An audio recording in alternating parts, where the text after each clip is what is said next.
Okay, so this is a video on how to install a Bluetooth microphone. Focus there. Bluetooth microphone on a Mercedes C230.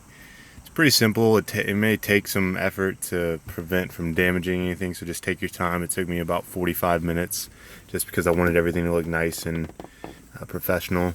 I tried to get as much of the wire out of the way as possible.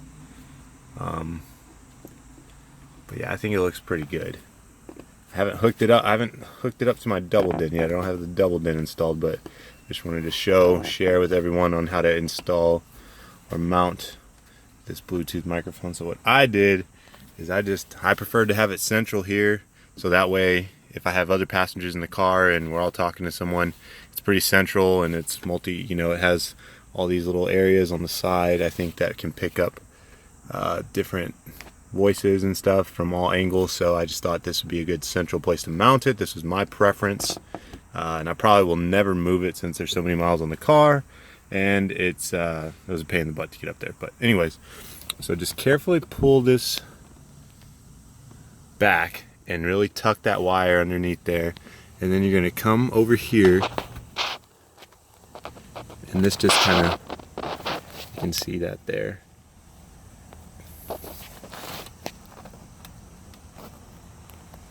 You can see the wire. You can see the wire right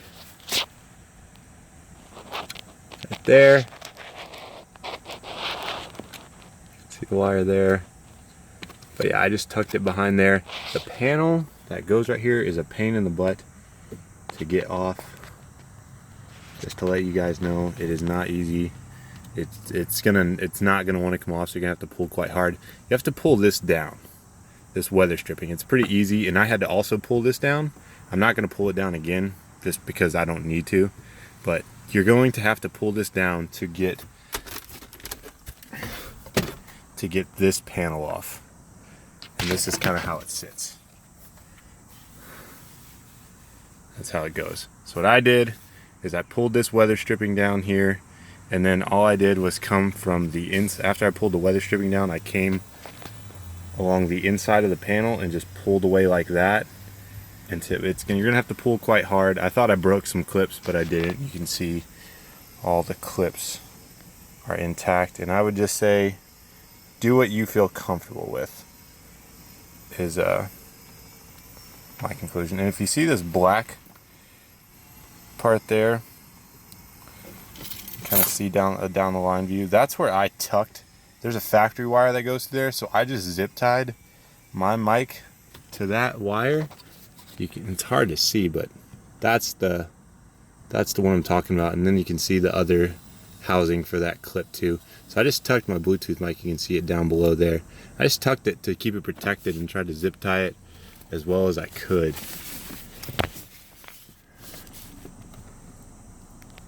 And there you can see it right there above my finger.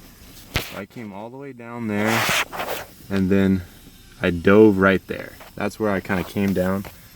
And again, man, I don't want to pull the weather stripping away, but I will to show you guys.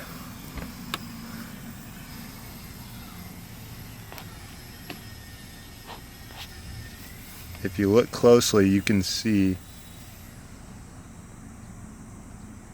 my mic wire right there. I'll see if I can zoom in for you guys.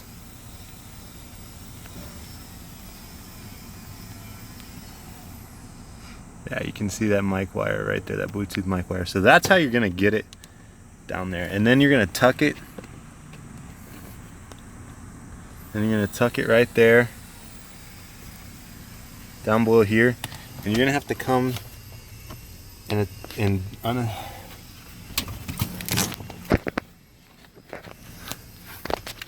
you're gonna have to disconnect just I think it's just 3 screws. It's just 3 screws. It's not too tough.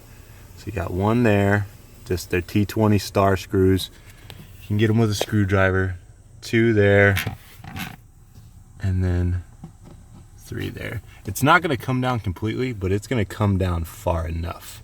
And then you'll just run it along there, and then it was kind of a pain to fish it up.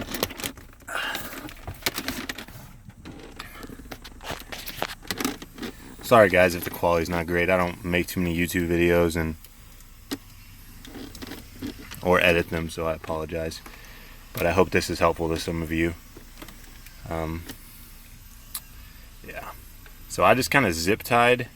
I just kind of looped the end of the mic like that, and then I threaded it through, because remember it came from underneath the dash, and I just try to feed it through and grab it. It's pretty tough, but it'll take some patience, but you'll be able to do it if you're patient enough.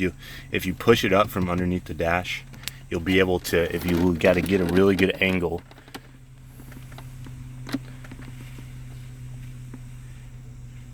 But you can see that wire back there.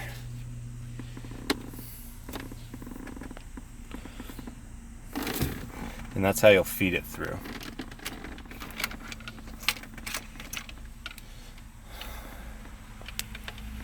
I'm also kind of curious, it has that 3.5 millimeter jack, and then I know there's only one of those on the back of the double din that I'm installing, and I know there's also one of those 3.5 millimeter jacks as part of the Crux kit, radio module kit, the SW RBM 57 kit or whatever. I know there's another jack that I think is for the steering wheel control, so I'm kind of curious. I don't know if I'm going to have to buy like a dual aux adapter and plug that in the back of the double din so there's two inputs or what, but I'll try to keep you guys posted on that. For anybody who also has a 06 Mercedes C230, you'll notice once you take your factory off, there's one antenna there, one antenna plugged there, and one antenna plugged there. You'll have to check the forums. I can't remember. One's for the radio, and I think the other's for the GPS. I can't remember which one.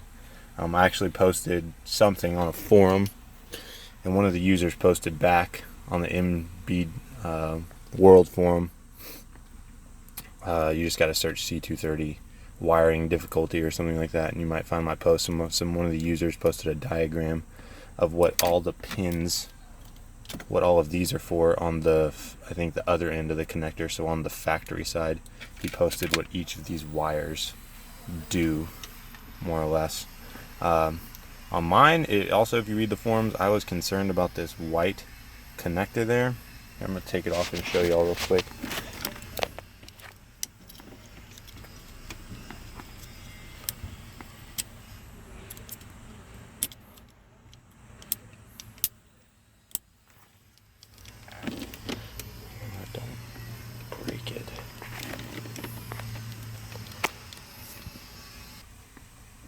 So here's that white connector. I thought this was for the speakers. I think it's for the functions such as telephone, mute, maybe part of navigation. I just think it's stock. I don't think it really did anything for my unit, although I'm not 100% sure. It's my gut feeling because I don't have fiber optics. If you see this fiber optic cable, it did plug in there. But I've traced it and I found the other end of it in the trunk on the right side on the trunk liner, and not plugged into anything. And I have a post about that on the forums, so you can check that out. But yeah, because my concern was all the aftermarket adapter harnesses I've seen, they don't have hold on one sec, guys.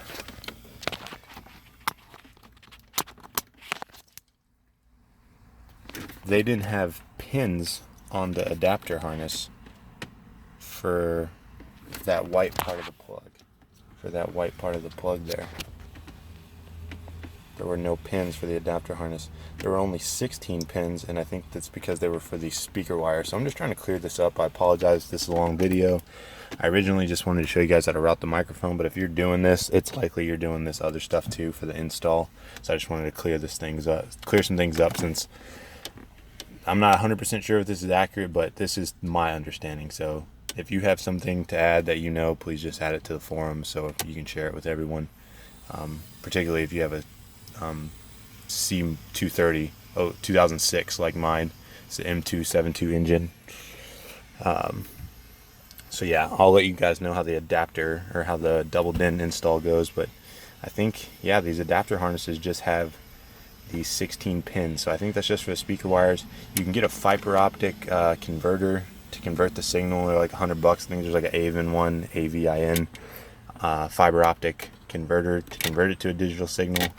Mine doesn't need that, so yeah. So I'm just going to go with the adapter harness and use that crux module, like I said, for the steering wheel controls and keeping the accessory power and stuff and all that. So yeah, I mean, I think that's pretty much it. I'll keep you guys posted on the install and let you know how it goes. Also, if you're worried if you have a factory and like an additional amplifier, you'll just have to look in the trunk. I believe it would be mounted on the right side in the trunk liner. Here, I might as well just show you guys real quick. So there's that orange fiber optic cable I was talking about. I just followed it all the way back in the trunk. And then it just had this like factory mesh on it. See, it wasn't plugged into anything. But I believe if you have a factory amplifier or an additional amplifier, like an upgraded sound system, whether it be the Bose or the Harman Kardon or whatever, I believe you might have an amp where this like cutout box is. There's like a cutout there, so I believe that's probably where it would be mounted if I had to take a guess, but anyways. Also, your speakers would say Harman Kardon or something, or Bose or something if they're upgraded. So if you're concerned whether you have the fiber optic and the upgraded stuff, mine also didn't have nav. These telephone buttons did not work here with the factory unit. Also, I do not have a 6-disc CD changer in the glove box. I didn't have navigation, so I do not have the upgraded model. So I thought I did, which was very confusing. So I think that's going to make my double DIN install a lot more straightforward, and I'll just keep you guys posted. I'm sorry if this isn't a step-by-step on how to do the install. There are videos of how to take all these pieces off, so that I feel that's just overkill. So I hope this is helpful. Anyways, thanks guys. Hope this helps.